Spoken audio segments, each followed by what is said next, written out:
guys. So today I'm going to be showing you some things about driving, how to be a faster driver. First of all, if you're dead, you're slow, right? If you crash, you're slow. So the biggest first important tip is never go 100%, because if you die, you're not going to make it. And crashing is a lot slower.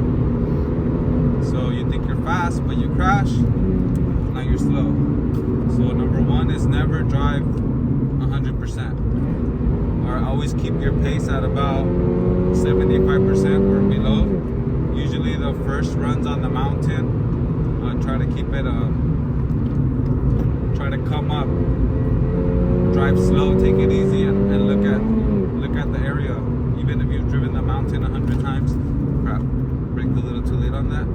Even if you've driven 100 times on the mountain, or 300 times or whatever, sometimes there's rocks, sometimes there's animals, sometimes there's oil spills, sometimes there's mud, neo cracks.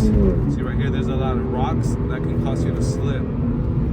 So always come up and inspect the road, know the road that you're driving. If you don't know the road, always go a lot slower than normal, because sudden things can happen, even if this just happens to be a regular road on a regular street. Okay, now we're gonna get to the good part. To be fast, you gotta be really smooth, right? But being smooth and being fast, sometimes it doesn't look fast. See, the thing is that if you look like you're going fast, you're probably going slow, because driving fast actually looks very smooth and controlled. So you want to always start on the opposite side. So I'm going to make a right turn, you want to start on the left side. You're going to make a left turn, you want to start on the far right. Always start on the opposite side.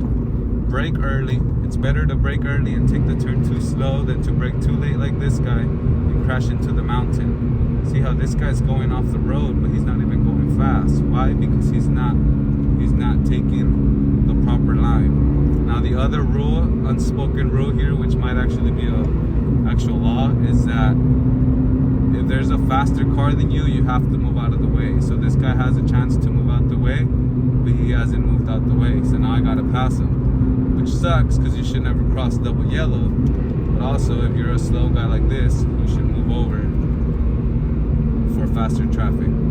So we're gonna look for a clean spot to pass. Right here, straightaway is good.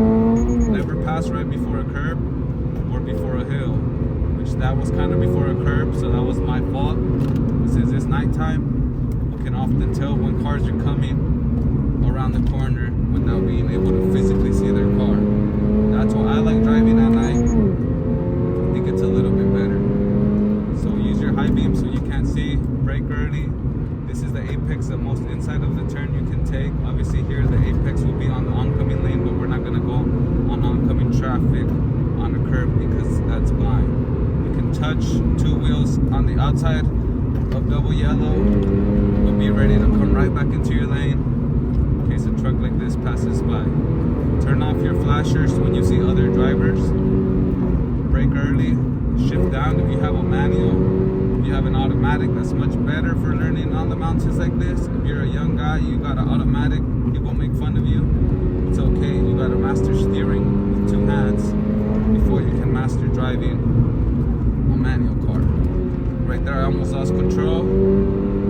That's one thing I realized about this car. When you brake and shift down to second, the back gets a little bit loose. And I still haven't driven up here without traction control, but since I don't want to risk putting an innocent person's life in danger, I'm not going to. We'll save that for the track.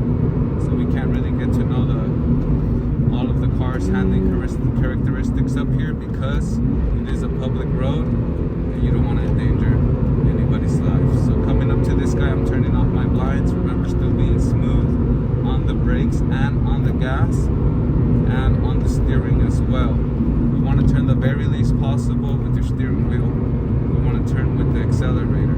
What I mean by turn with the accelerator is that when you hit the gas, you're generally going to do a wider turn, and the slower you go, or when you decelerate or let go of the gas, you're going to do a closer, tighter turn. So that's how you can control how you turn with the accelerator. Remember, faster car takes a wider radius turn, slower car takes a tighter radius turn. So that's how with the accelerator you can control what kind of turn you're gonna take. This guy's not moving out of the way. Normally the crappy drivers here are not the the racers, but it's usually the people that don't even race, you know, that always block here. They make it a dangerous place for everybody. They should just move over, but they don't, you know. So it really just putting everyone's life in danger. And most of these guys usually are pretty crappy drivers. They come up here to smoke or drink, maybe to get intimate with their girlfriend, but nonetheless, shitty drivers. And this is why I like to come kind of around midnight and stuff like that, because guys like this are just super horrible at driving. Your average person sucks at driving. They think they're good, but look how slow he is. He cannot shake me if he tried to. So this guy's very slow. He's just creating a dangerous environment for everybody. And I gotta pass him up.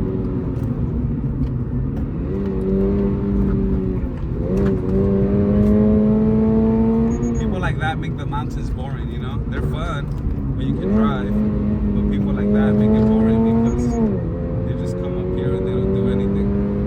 They're just blocking the road. A good driver would have moved out the way. Shitty drivers, they block people. They're like the Pharisees.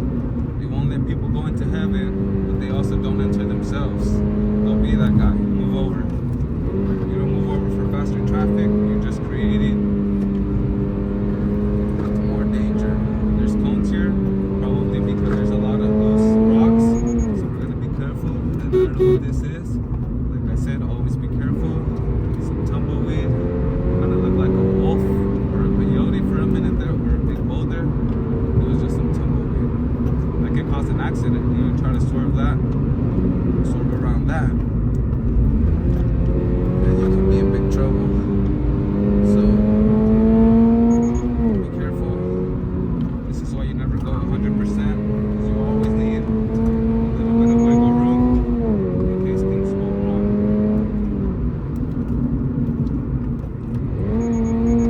See how much faster that we are now that this guy's not here, and how much funner this is. The only thing I'm still, to be honest, I'm still learning how to drive the manuals up here, because I used to come up here with automatic cars a lot, and they're fun, but it's all steering. So it takes a while to get used to shifting, steering, braking, gassing. You know, you only have two hands, so you have to do everything while still trying not to lose control and die. So we made it out. Let's try to see if we can make it to Costco gas. We're not going back up there anymore because of gas prices.